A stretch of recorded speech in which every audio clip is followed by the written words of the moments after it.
Welcome to this MRI patient education videotape. Your physician has ordered an MRI medication condition. What is MRI?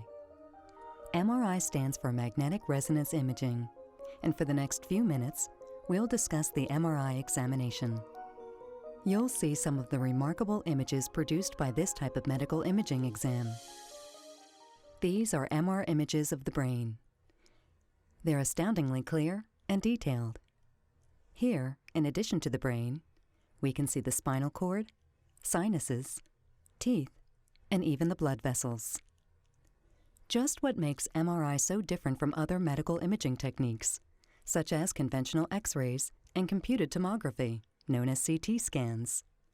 And under what circumstances is MRI the preferred imaging technique? Let's see. X-ray devices are generally used to take projection images of hard tissues like bones. CT scans take images of both hard bony tissues and soft tissue, such as the brain. Both X-ray and CT systems use X-ray beams, which travel through the body and project an image onto a photographic film or displayed on a video monitor.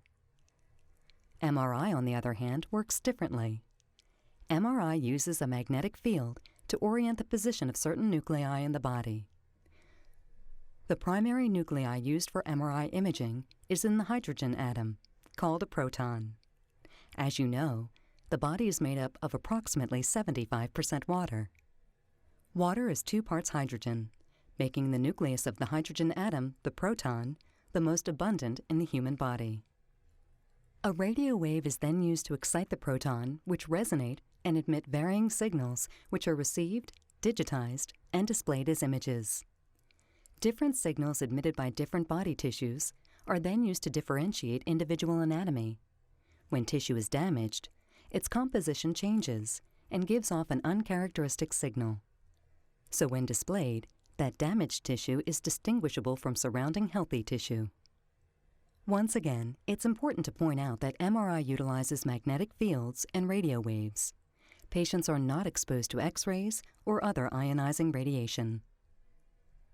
On the day of your examination, it's a good idea to arrive a little early in order to complete your patient information records and to allow for a pre-examination screening. At this time, you may be asked some questions to make sure that you are eligible to undergo the MRI examination.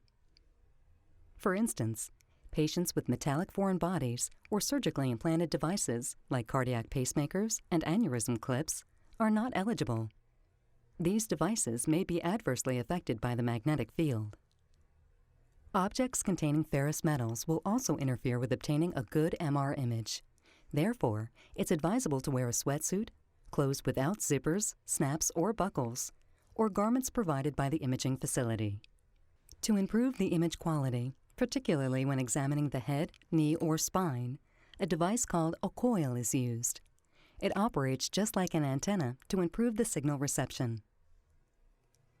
It's also possible that you may require an injection of contrast to enhance the distinction between certain tissues.